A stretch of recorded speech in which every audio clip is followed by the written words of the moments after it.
Hey guys, and welcome back to my channel. I'm back with another video on mathematical modeling. If you're new to my channel, make sure you click the subscribe button and turn on the bell notifications to stay up to date with all the new videos that I upload.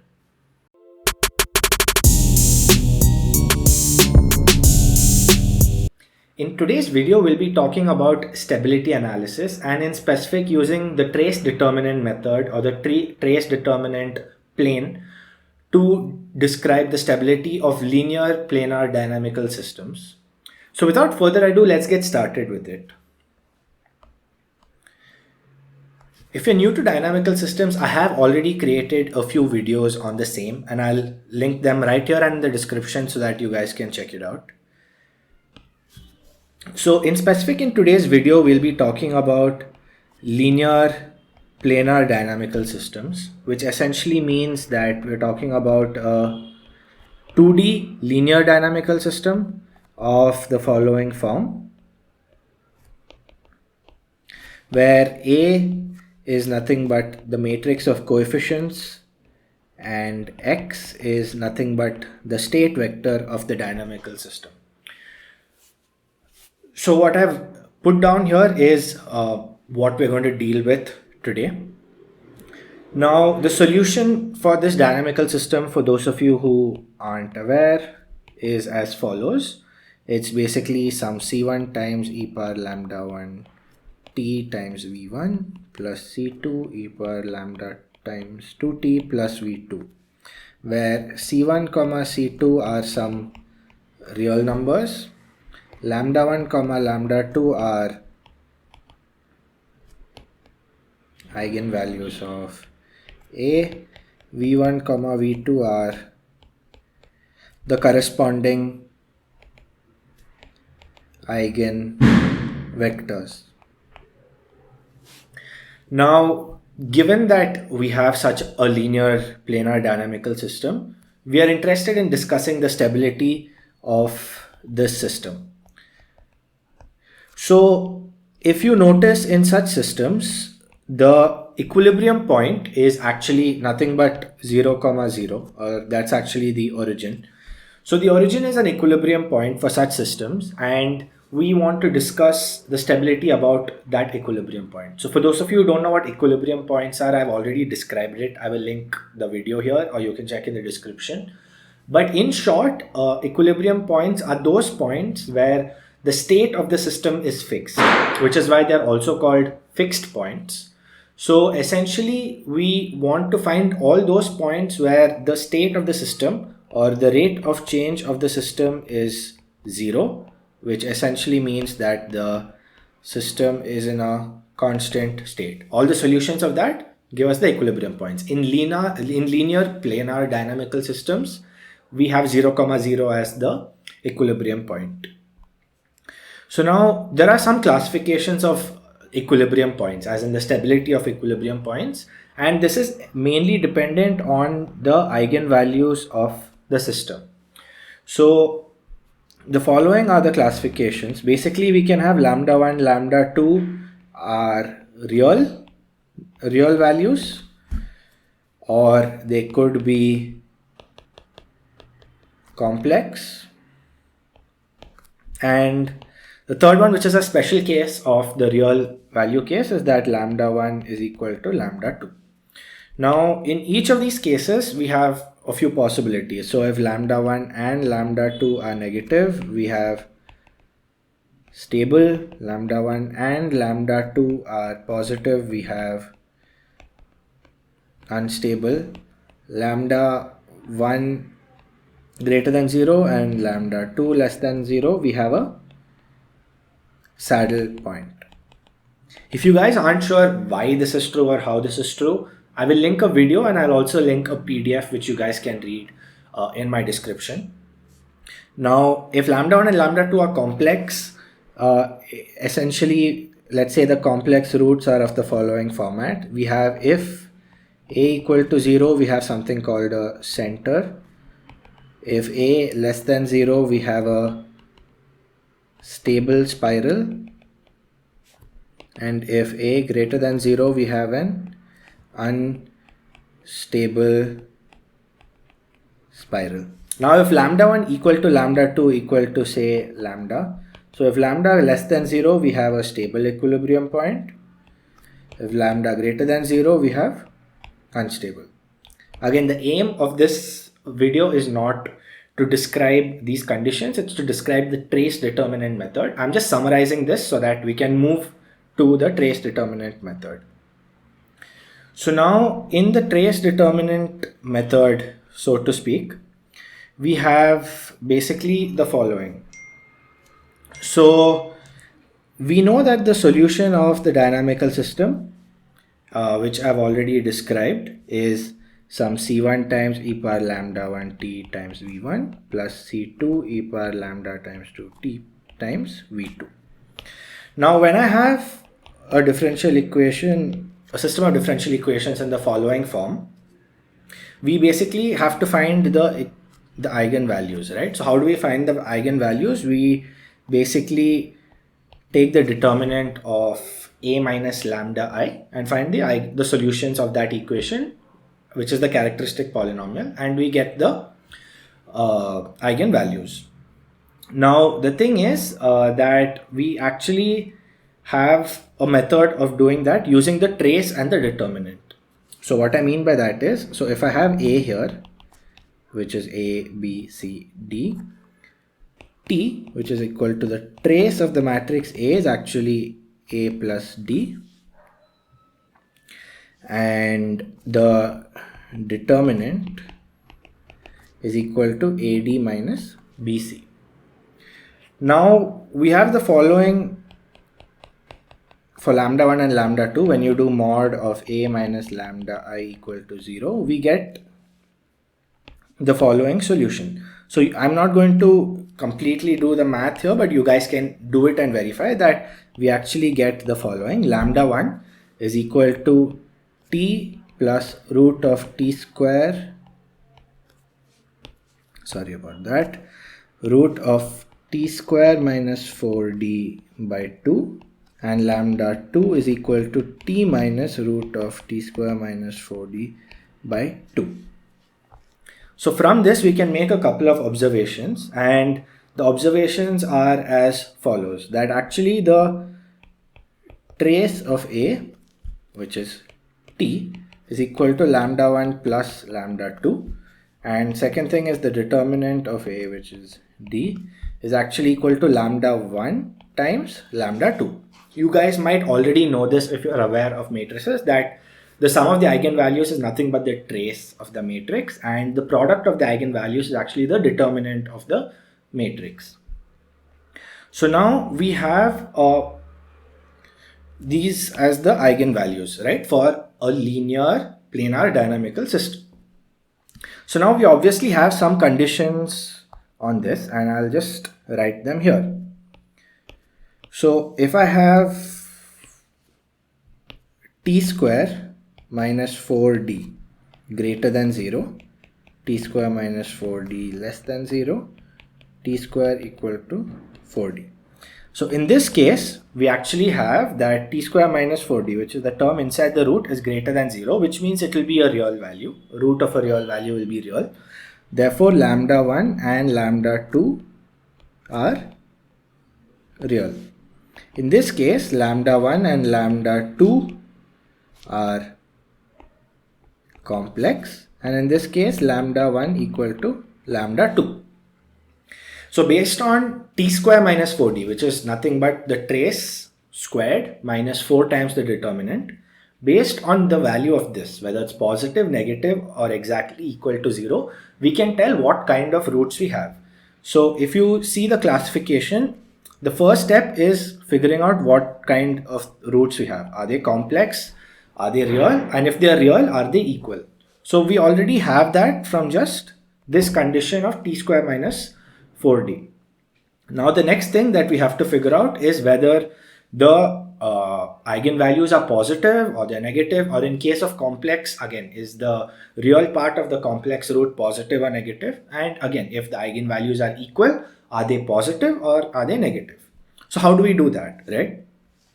So we saw that lambda 1 was equal to t plus root of t square minus 4d by 2, and lambda 2 is equal to t minus root of t square minus 4d by 2. So now in case of the complex roots case, right? Okay. Right. So in case of the complex roots case, we have that, in case of the complex roots, we have that t square minus 4d less than 0. This is the first condition. This implies complex lambda 1 and lambda 2. Now if t, the trace that is less than 0, this implies that we will have a stable spiral, right? Why? Because that means that the real part of my complex root will be negative if t is less than 0. If t is greater than 0, it means I'll have an unstable spiral. Now in the second case, when t square is equal to 4d, this is repeated real roots. Again, in this case, if t square minus 4d is equal to 0, this term basically doesn't exist and we only have t by 2 as lambda. So that means again, if t greater than 0, stable, t greater than 0, it will be unstable. It's my mistake, sorry. Yeah, so if t greater than 0, we have unstable, and t less than 0, we have stable. Okay, so now the third case that we have is that t square minus 4d is greater than 0. In this case, we know we have real roots.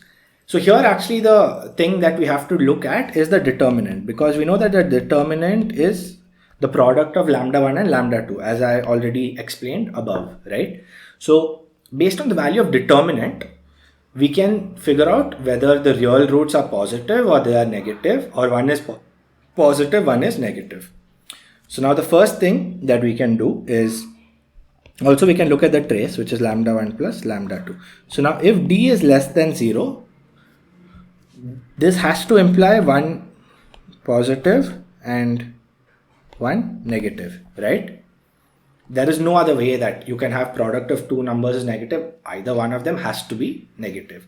Now if d is greater than 0, that this can imply that both are positive or both are negative. These are the only two cases.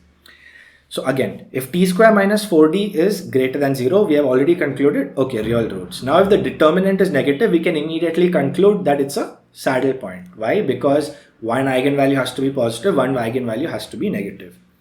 Now, however, if the determinant is positive, that means both the eigenvalues can be positive or both can be negative. How do we figure out what that is, right? We have to look at the trace and figure that out for ourselves, basically. So now coming to the case where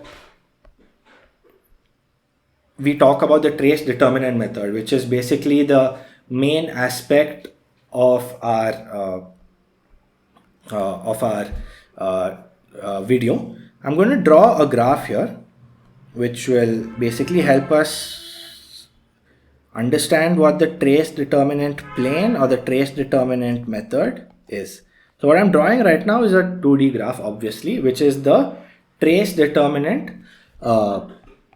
plane. So this is the x-axis is actually the trace and the y-axis is the determinant. And I'm going to draw a parabola. And this parabola is given by basically the equation that we had here, right? This is the parabola. This is the parabola that we are drawing here. So d is equal to t square by 4 is this parabola. Now, if you are inside this parabola, which I'll denote in blue, if you are inside this space of the parabola, that means that we have d square is less, I'll just write that again, So that essentially means that we have t square minus 4d is less than 0 if we are inside this, and in green I'll denote the space outside. this. This denotes that we have t square minus 4d greater than 0. So if we are inside the region of the parabola, and this parabola is called the critical parabola. So if we are inside the region of the parabola, we have complex roots because t square minus 4d is less than 0. If you are outside the parabola, it means that we have real roots. Now, in this case, basically, what can happen is as follows. In the case that we are inside the parabola, we can see that this side is the case where the trace is negative. So as I said, if the trace is negative, this will be a stable spiral. Now the right side is the case where the trace is positive. So this region will be an unstable spiral. Now similarly, when d is equal to t square by 4, which is nothing but the parabola, if you are on the right side of the y-axis, that means the trace, which is the x value, is positive. So that means we have an unstable equilibrium point.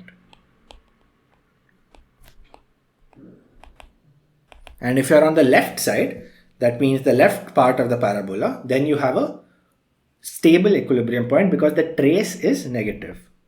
So this will be a stable equilibrium point. Now again, if you are here on this side, if the trace is positive, right? So that means that the sum of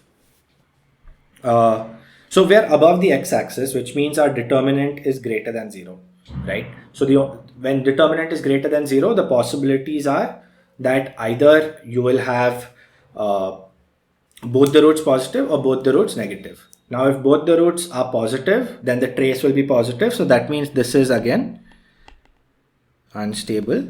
And if you are on this side, this means we are stable because we have the trace negative, which means sum of eigenvalues are negative. Either both can be positive, both can be negative. Therefore, both are negative and therefore it is stable. Now, below the x-axis, that is the case when determinant is less than 0. So, if the determinant is less than 0, we essentially have that this is a saddle point, right? Like we said, because one eigenvalue will be positive, one eigenvalue will be negative. Therefore, we have a saddle. So, this, what I've drawn here is actually the the trace determinant plane. And this is the trace determinant method which we use to find the stability of the 0,0 equilibrium point in linear dynamical systems. So just to summarize, we have the parabola, which is nothing but d square is equal to d is equal to t square by 4. How did we get that? We got that from the roots of lambda. When we try to find lambda 1 and lambda 2, the value of t square minus 4d determines whether we'll have complex or real eigenvalues. Now, once we have that parabola, if you are inside that parabola, that means we have complex roots. So now again, in complex roots, we have two possibilities, right? The trace can be negative, which means we are on the left hand side of the x-axis where the trace is negative. In that case, we have a stable spiral. Now if you're on the right hand side, it means your eigenvalues are your trace is positive, and therefore for complex eigenvalues you will have an unstable spiral. Now similarly, when t square is equal to 4d, which means you're on the parabola, that means you have equal or repeated eigenvalues. Now again, if you're on the left side, you have a negative repeated eigenvalue, which means it's a stable equilibrium point. If you are on the right hand side, that means you have the trace as positive, or you have a repeated positive eigenvalue, which means you have an unstable system.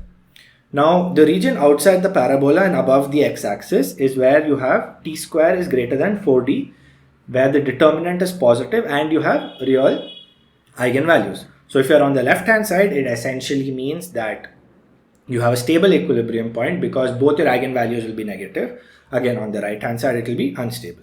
Now below the x-axis is where the determinant is negative. Now if the determinant is negative, it means you have one positive eigenvalue and one negative eigenvalue, which means it's a saddle point. So this is the trace determinant method or the trace determinant plane that we use to describe stability. I hope everything is clear here. I will leave the link to both this PPT and also another document where I've explained the whole method. You guys can check it out and let me know if you have any questions in the comments. Thank you for watching the video. If you haven't subscribed, please do subscribe to my channel and also like the video if you enjoyed it. I'll see you in the next video. Thank you.